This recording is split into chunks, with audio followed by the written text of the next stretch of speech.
আসসালামু আলাইকুম রহমতুল্লাহ।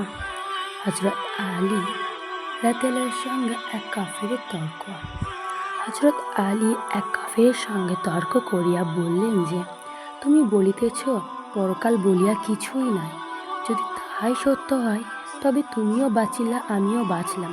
আর আমি বলতেছি পরকাল আছে, পাপ পুণ্যের বিচারও আছে। তাহা যদি সত্যি হয় তবে আমি বাঁচিব, কিন্তু তুমি বাঁচতে পারবে না। তাই বলি, আপনাদের কাহারও মনে যদি আসে যে পরকালে শাস্তি হলেও হতে পারে, না হতেও পারে, তাহারা আর দেরি না করে বুদ্ধিমানের ন্যায় এই উপদেশ গ্রহণ করে সতর্ক হয়ে যান। নামাজে আয়ু বৃদ্ধি হয়ে থাকে। হায়াত মানুষের অমূল্য ধন। প্রতিদিন নামাজে যেই সময় ব্যয় হয়, নামাজি ব্যক্তি তার আয়ুর সঙ্গে এই আয়ু পুরস্কার পায়। নামাজি লোকেরা রিজিক বৃদ্ধি ও নিয়মিত হয়, অর্থাৎ নামাজির জীবনে এমন কখনো হয় না যে একদিন প্রচুর আহার পাইল, তারপর একধারে উপবাস করিয়া রইল। প্রত্যহ 5 ওয়াক্ত নামাজ নিয়মিতভাবে আদায় করিতে থাকিলে উহার দ্বারা মানসিক অভ্যাস পরিবর্তন হইতে থাকে। যে চুরি করতে পারে না, মিথ্যা বলতে পারে না, হারাম কাজ করতে পারে না, মুনাফিকি করতে পারে না, বেপরদায় চলতে পারে না, কাহাকে কষ্ট দিতে পারে না, কাহারও অন্যায়ভাবে ক্ষতি করতে পারে না, এই ধরনের কোনো অন্যায় কাজে যাইতে পারে না, সে যেমন আল্লাহ পাকের সামনে মুমিন, তেমনি মানুষের চোখেও সম্মানীয় সব। বিশ্বাসী নামাজের এমনই গুণ। তবে নামাজের মতো নামাজ হওয়া চাই। নামাজে শুধু এই আশা রাখিবে যে, হে আল্লাহ, তুমি আমার উপর দয়া ও মেহেরবানি করো। এর জন্য জায়নামাজে বিনয়ভাবে আদবের সহিত দাঁড়াইয়া পড়িবে, ইন্নী ওয়াজ্জাহতু ওয়াজহিয়া লিল্লাহি ফাতারাস সামাওয়াতি ওয়াল আরদা হানিফা ওয়া মা আনা মিনাল মুশরিকিন। অর্থাৎ, নিশ্চয় আমি আল্লাহর দিকে মুখ করিলাম, যিনি আকাশ পাতাল তৈরি করেছেন। নিশ্চয় আমি মুশরিকগণের দলভুক্ত নহি। তারপর আদবের সহিত আল্লাহু আকবার বলিয়া বিনয়ভাবে হাত বাঁধিয়া পড়িবে, সুবহানাকা আল্লাহুম্মা ওয়া বিহামদিকা ওয়া তাবারাকা ইসমুকা ওয়া তাআলা জাদ্দুকা ওয়া লা ইলাহা গায়রুক।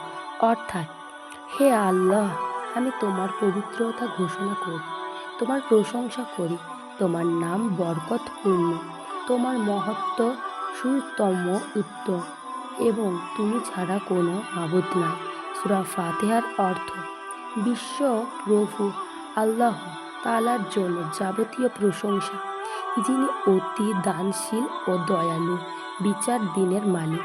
হে আল্লাহ, আমরা তোমারই ইবাদত করি, তোমারই নিকট সাহায্য প্রার্থনা করি।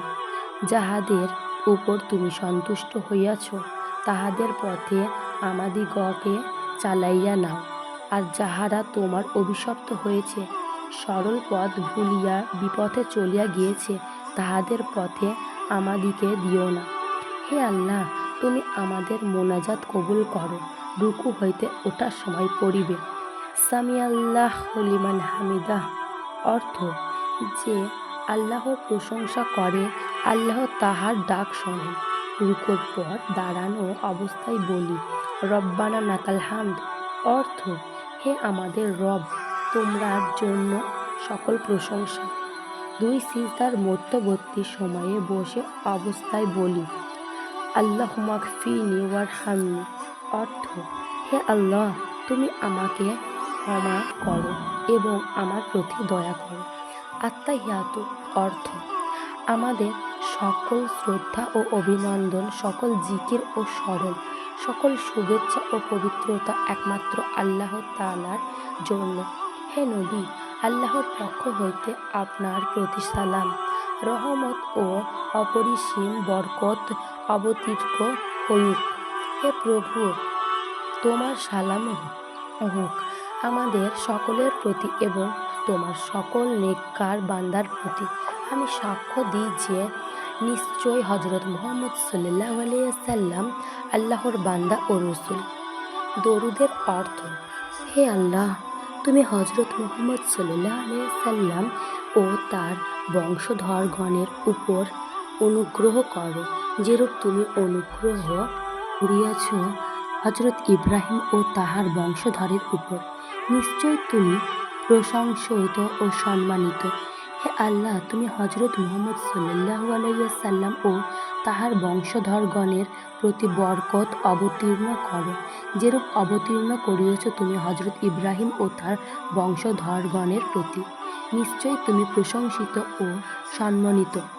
দোয়া মাসুরার অর্থ: হে আল্লাহ, আমি আমার নিজের উপর সীমাহীন অত্যাচার করিতেছি, আর তুমি ভিন্ন অন্য কেউই পাপরাশি মার্জনা করিতে পারে না। অতএব তুমি আমাকে নিজ গ্রহণে পূর্ণরূপে ক্ষমা করিয়া দাও এবং আমার প্রতি দয়া প্রদর্শন করো। নিশ্চয় তুমি ক্ষমাশীল ও দয়ালু। আসসালামু আলাইকুম রহমতুল্লাহ এর অর্থ: আপনাদের প্রতি সালাম ও আল্লাহর রহমত বর্ষিত হোক।